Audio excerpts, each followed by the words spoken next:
Γεια σας γλωσσοναύτες! Σήμερα είμαστε στο Βέλγιο και θα σας πάρουμε μαζί μας σε μία μικρή βόλτα στην πόλη των Βρυξελών. Glossonauts, it's not just a lesson, it's your journey. Πώς σου φαίνεται ο καιρός στις Βρυξέλλες? Να σου πω κάτι, δεν με πειράζει που έχει λίγο κρύο. Αυτό που με ενοχλεί πιο πολύ είναι ότι ο ουρανός είναι μόνιμα γκρι και σκοτεινός και λίγο αυτό σε επηρεάζει. Αλλά γενικά η πόλη είναι καθαρή. Αυτό που μου έκανε θετική εντύπωση είναι ότι είναι ήσυχη πόλη, είσαι στο κέντρο της και έχει πολλή ησυχία. Είναι περίπου 12 η ώρα και περνάμε μπροστά από το Burger King και υπάρχει κόσμος ο οποίος τρώει. 12 η ώρα. Από μια γρήγορη ματιά στις τιμές μπορώ να πω ότι είναι αρκετά φυσιολογικές, στο φαγητό τουλάχιστον. Και φυσικά βρίσκεις διάφορα στυλ φαγητού, διάφορες κουζίνες. Ασιατικά έχουμε δει πολλά, λιβανέζικα, σούσι. Δεν έχω δει ακόμα όμως κάτι ελληνικό. Σίγουρα θα υπάρχει κάτι.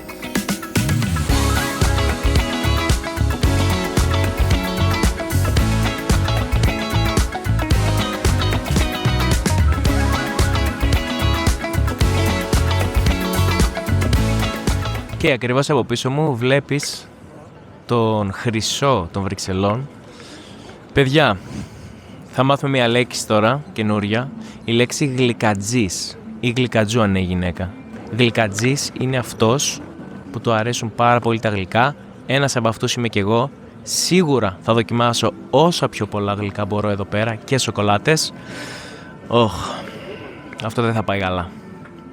Ρέι άφθονη η σοκολάτα στις Βρυξέλλες.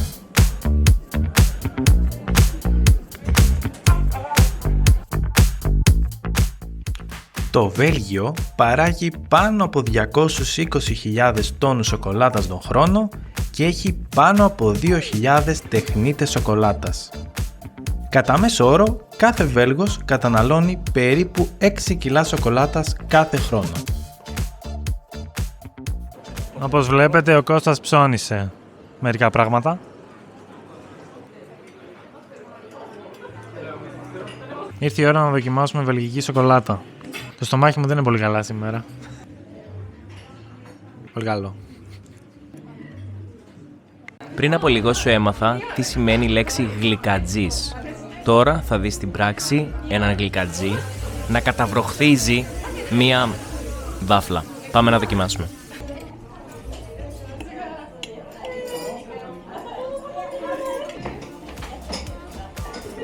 Εδώ πέρα βρισκόμαστε στην κεντρική πλατεία στις Βρυξέλλες. Θα έλεγα ότι έχει λίγη κλειδί. Έχει έτσι μια χρυσή αισθητική, μπορούμε να πούμε. Τα κτίρια γύρω μας ανήκαν παλιά σε συντεχνίες, κάτι σαν τα επαγγελματικά σωματεία της εποχής. Ένα ιστορικό κέντρο είναι, παιδιά. Κοιτάξτε λίγο αυτό το μαγαζί. Είναι ένα duck store. Είναι ένα μαγαζί με παπάκια. Γιατί όχι? Θέλεις ένα παπάκι? Πάντα θυμάμαι στα παιδικά που έκανε κάποιος μπάνιο και η μπανιέρα ήταν γεμάτη με νερό και πάνω στο νερό ήταν τα παπάκια. Οπότε ναι, Γιώργο, άμα θέλεις μπορείς να μου πάρεις δώρο μερικά παπάκια. Φυσικά σε όλο το Βέλγιο αγαπάνε το ποδήλατο. Έχει παντού ποδηλατόδρομους. Είδαμε ακόμα και αστυνομικούς με ποδήλατο να κυκλοφορούν στην πόλη. Να μια ενδιαφέρουσα ιδέα και για την Ελλάδα. Λοιπόν, το εθνικό φαγητό του Βελγίου είναι οι τηγανιτές πατάτες.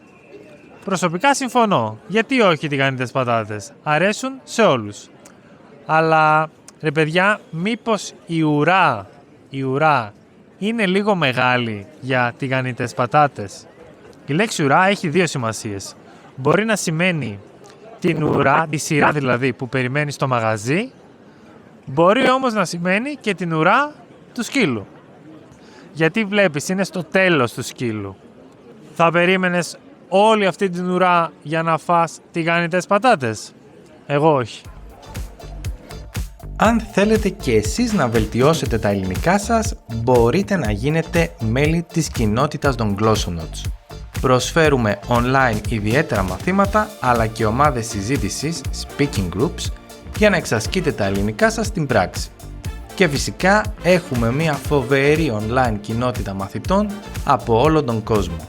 Βρείτε το link στην περιγραφή και κλείστε ένα δωρεάν δοκιμαστικό μάθημα. Παγωτό.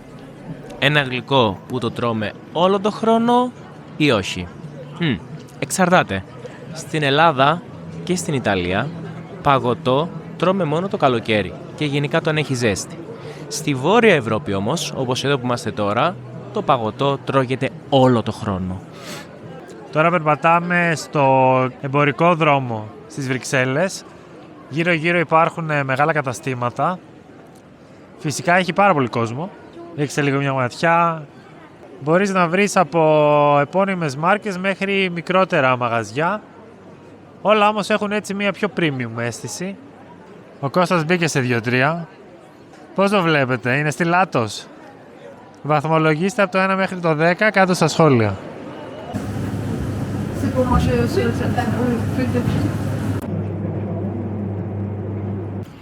Λοιπόν, το Βέλγιο έχει international κουζίνα, γι' αυτό και εμείς είπαμε να δοκιμάσουμε λιβανέζικο.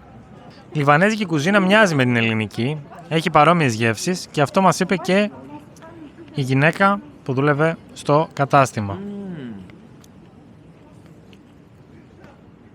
Πολύ ωραία. Βγήκαμε πάλι μία βόλτα στο κέντρο των Βρυξελών για να πάμε στο πιο διάσημο αξιοθέατο που έχει η πόλη. Θα δείτε ποιο είναι. Να πω λίγο ότι το πιο διάσημο αξιοθέατο που έχει η πόλη είναι μια δραστηριότητα που την κάνεις και εσύ όταν πίνεις αρκετό αλκοόλ και όχι απαραίτητα σε κλειστό χώρο, σε σπίτι δηλαδή. Πολλές μπύρες δηλαδή εννοείς.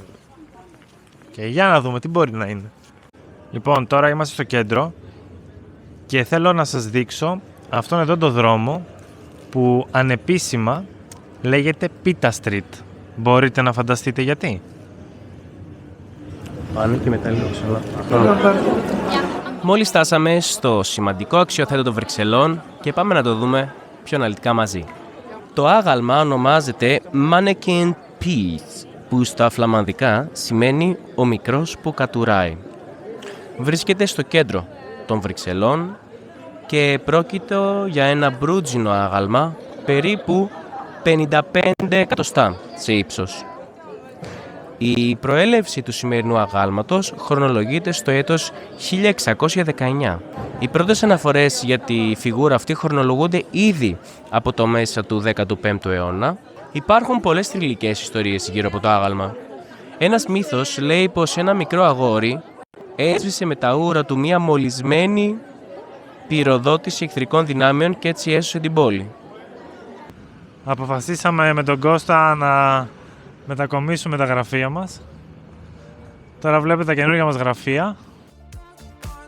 Και κάπως έτσι, με αυτές τις όμορφες εικόνες από τις συννεφιασμένες Βρυξέλλες, φτάνουμε στο τέλος. Μέχρι το επόμενο βίντεο, να είστε καλά και να συνεχίζετε να μαθαίνετε ελληνικά.